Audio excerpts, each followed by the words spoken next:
இந்த கூவாகம் திருவிழா வர்றது வந்து எப்படின்னா, எல்லா பொண்ணுங்களுக்குமே ரொம்ப ஆசை எதுன்னா, நம்மளுக்கும் கல்யாணம் ஆயிராதா அப்படின்னு எல்லா திருநங்கைகளுக்குமே எனக்கு ஒரு ஆசை தான். எனக்கும் இருந்துச்சு. நான் இன்றைக்கி ஃபஸ்ட் டைம் தாலி கட்டிக்கிறது வந்து எனக்கு உண்மையிலுமே ரொம்ப சந்தோஷமாக இருக்குது. நான் கல்யாணம் பண்ண மாதிரி ஒரு ஃபீலாக இருக்குது.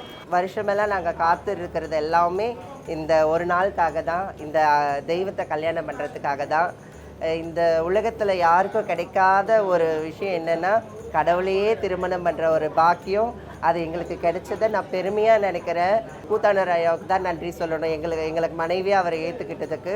ஸோ எனக்கு கல்யாணம் ஆகிடுச்சு, ரொம்ப சந்தோஷமாக இருக்கேன். நாளைக்கு அவரை வந்து படுகொலம் பண்ணுறாங்க. நாளைக்கு தாலியை அறுத்துட்டு நாங்கள் வலையில் உடைச்சிட்டு விதவை கோலத்தில் வீட்டுக்கு போவோம், ரொம்ப கஷ்டத்தோடு. தாலி கட்டுற அன்றைக்கி எல்லா பொண்ணுங்களுக்குமே சந்தோஷமாக தான் இருக்கும். ஏன்னா நமக்கு கல்யாணம் ஆக போகுது, ஃபஸ்ட் டைம் மேரேஜ் ஆக போகுது, அந்த சந்தோஷம் இருக்கும். அடுத்த நாளே தாலி அறுக்கும் போது அந்த துக்கம் ரொம்ப துயரம், நம்ம மனசு ரொம்ப கஷ்டப்படுத்தும். ஆனால் என்ன பண்ணுறது, எங்களுடைய தலையெழுத்து அந்த மாதிரி தான் இருக்குது. எங்களுடைய வரலாறு அந்த மாதிரி அமைஞ்சிருக்கு. நாங்கள் அதனால் அது பகர்ந்த மாதிரி நாங்கள் நடந்துக்கிட்டு இருக்கோம்.